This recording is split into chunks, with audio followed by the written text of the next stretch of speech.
বিসমিল্লাহির রহমানির রহিম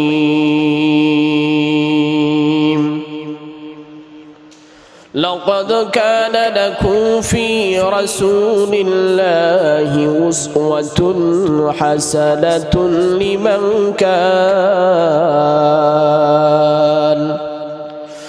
লিমান কানা ইয়ারজুল্লাহি ওয়াল ইয়াউমাল আখিরা ওয়া যাকারাল্লাহা কাসীরা।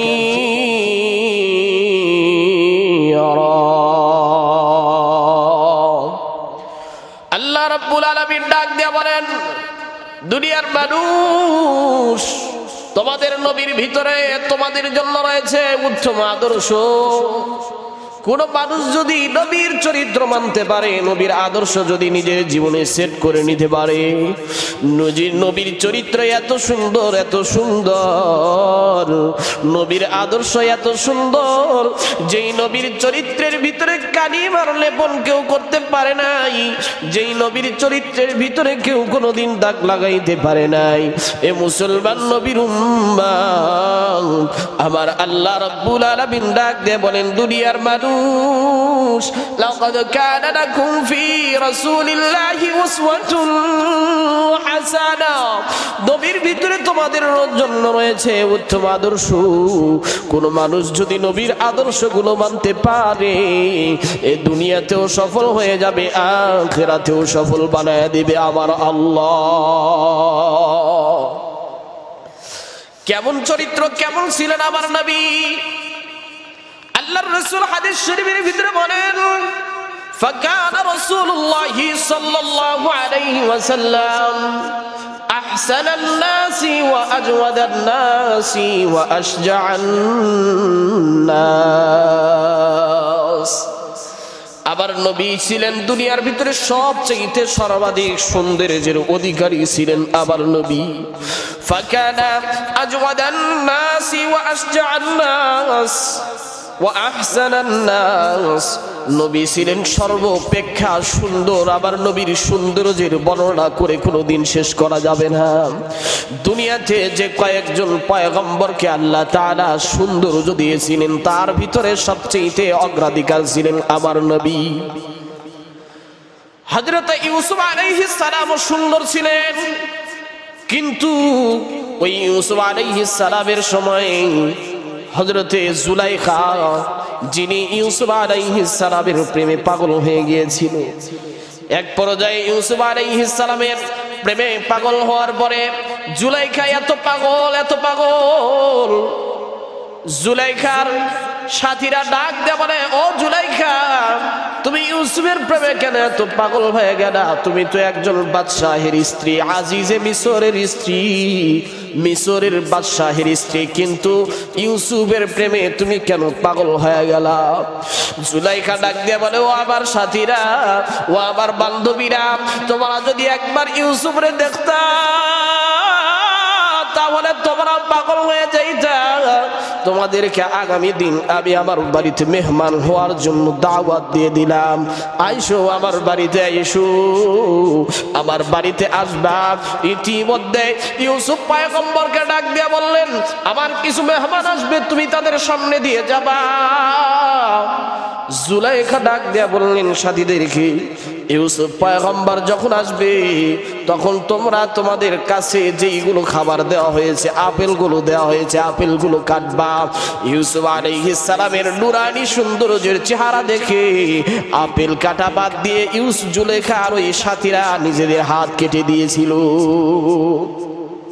কিতাবের ভিতরে আসছে, ওই জায়গায় যদি আবার নবী হইতো, জুলাইখার ওই বান্ধবীগুলো যেমন ভাবে হাত কেটে দিয়েছিল, আমার নবীর সৌন্দর্য দেখলে তারা নিজেদের কলিজাও কেটে ফেলতো, কোনোদিন তারা দ্বিধাবোধ করতো না। এমন ছিল আবার নবী, এমন চরিত্র ছিল আবার নবীর।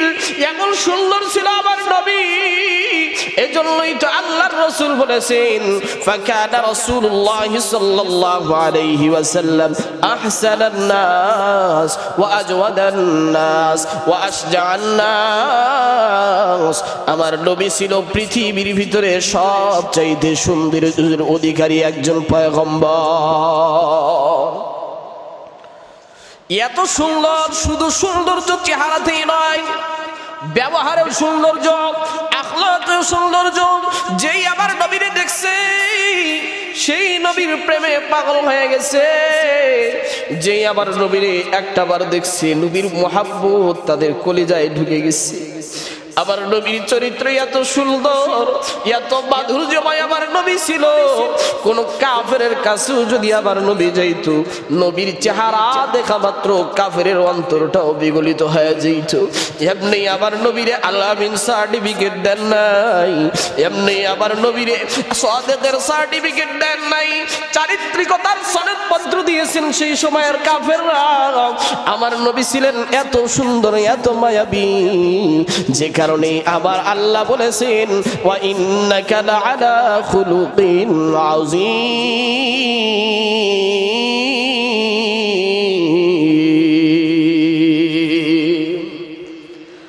ওয়া ইন্নাকা লাআলা খুলুকিন আযীম।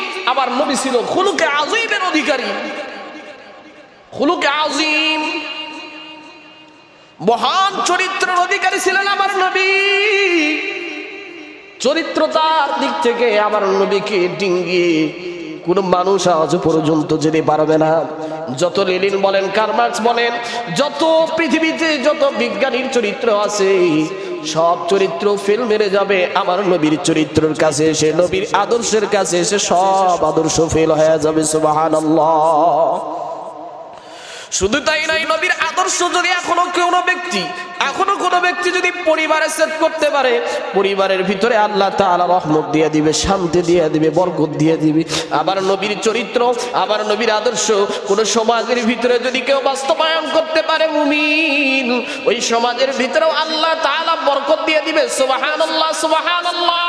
কোন দেশের ভিতরে, কোন এলাকার ভিতরে, কোন থানার ভিতরে, কোন জেলার ভিতরে যদি আমার নবীর চরিত্র, আমার নবীর আদর্শ কোন মানুষ যদি সেট করতে পারে, এখনো চিন্তায় থাকবে না, এখনো ডাকাতি থাকবে না, এখনো বাটপারি থাকবে না, এখনো চাঁদাবাজি থাকবে না।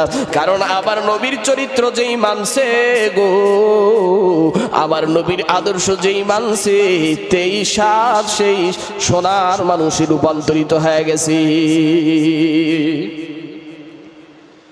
শুধু তাই নয়, আমার নবী ছিল আজওয়াদান নাস, সর্বাধিক দাতা। সবচাইতে আমার নবী বেশি দান করতেন। মানুষের দুঃখ কষ্ট যখন ওই কোনো মানুষকে দেখেছে, আমার নবীর অন্তরটা ব্যাকুল হয়ে গেছে। কোনো ব্যক্তি আমার নবীর কাছে আসলে ফিরত যায় নাই। একদিনের ঘটনা, নবী এক সাহাবীর জানাজার ভিতরে চলে গেছেন। এলাকার ভিতরে দুর্ভিক্ষ দেখা দিয়েছে, এলাকার ভিতরে বড় দুর্ভিক্ষ। আবার নবী চলে যাওয়ার পর দেখতেছে এলাকার ভিতরে দুর্ভিক্ষ, কিন্তু নবী কিছু নিয়ে যায় নাই। এক ব্যক্তিকে ডাক দিলেন, ও সাহাবী, তোমার কাছে কিছু আসেনি? আমার একটু দাও, এই দুর্ভিক্ষের মানুষগুলোকে আমি কিছু দিয়ে যেতে চাই। আল্লাহর নবীর সাহাবী ডাক দিয়ে বলে, নবীজি,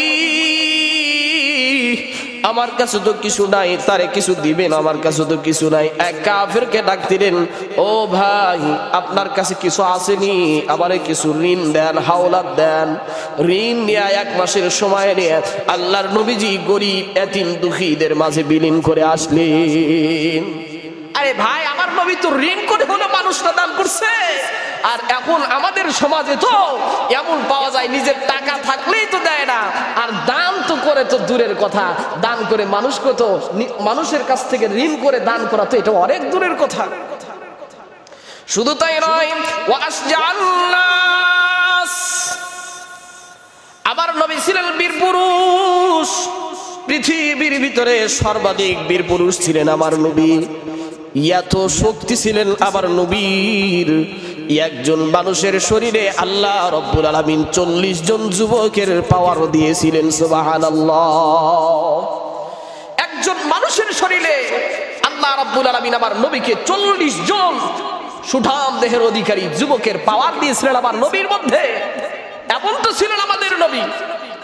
একদিনের ঘটনা, নবীজি যুদ্ধের ময়দান শেষ করে এক গাছের নিচে শায়িত হয়ে আছেন।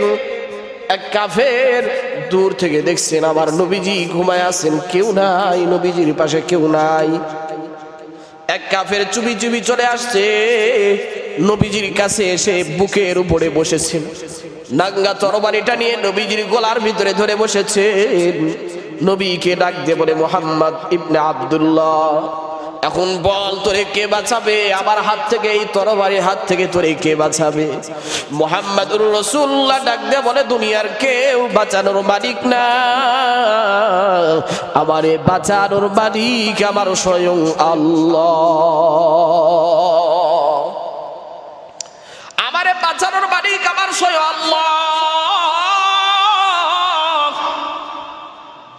যখনই আল্লাহ বলে ডাক দিয়েছেন, কাফিরের তরবারি থরথর থরথর করে কাঁপতে কাঁপতে তরবারিটা হাত থেকে পড়ে গেছে। আমার নবী তরবারিটা হাতের ভিতরে নিয়ে একটা ঝানকি মেরে কাফেরে ফালায়া দিয়েছে। এত শক্তি ছিলেন আমার নবীর ভিতরে। কাফেরের বুকের উপরে উঠে কাফেররা ডাক দিয়ে বলে, ও কাফের, এখন তুই বল তোরে কে বাঁচাবে? তোর তো আল্লাহ নাই, তোরে এখন কে বাঁচাবে? দুনিয়ার কোনো মানুষ বাঁচাইতে পারবে নি? বলে, না না, আমার তো কেউ বাঁচাইতে পারবে না, তুমি আমারে বাঁচাইতে পারবা। নাউজুবিল্লাহ। আবার নবী ডাকতে বলে, কাফের রে, আমাকে আল্লাহ তাআলা মারার জন্য পাঠায় নাই, আমাকে আল্লাহ তাআলা সারা পৃথিবীর জন্য রহমত হিসেবে প্রেরণ করেছেন। ওয়ামা আরসালনাকা ইল্লা রাহমাতাল লিল আলামিন।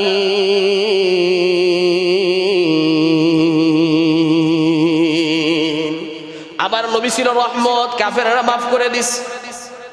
কাফেররা ডাকতে বলে, মুহাম্মদ, আজকে তুমি আমারে মারতে পারতা, কিন্তু মারলা না। এটা তোমার ইসলাম শিক্ষা দেয়, তোমার রহমত আছে, দয়া আছে। আমার এই কালিমা পড়ায় এখনই মুসলমান বানায় দাও। লা ইলাহা ইল্লাল্লাহু মুহাম্মাদুর রাসূলুল্লাহ সাল্লাল্লাহু আলাইহি ওয়াসাল্লাম। এমন ছিল আমার নবীর চরিত্র। আমার নবী হলো উত্তম চরিত্রের অধিকারী। আল্লাহ তাআলা আমাদের সবাইকে উত্তম চরিত্রের অধিকারী হওয়ার তৌফিক দান করুন, বলেন আমিন।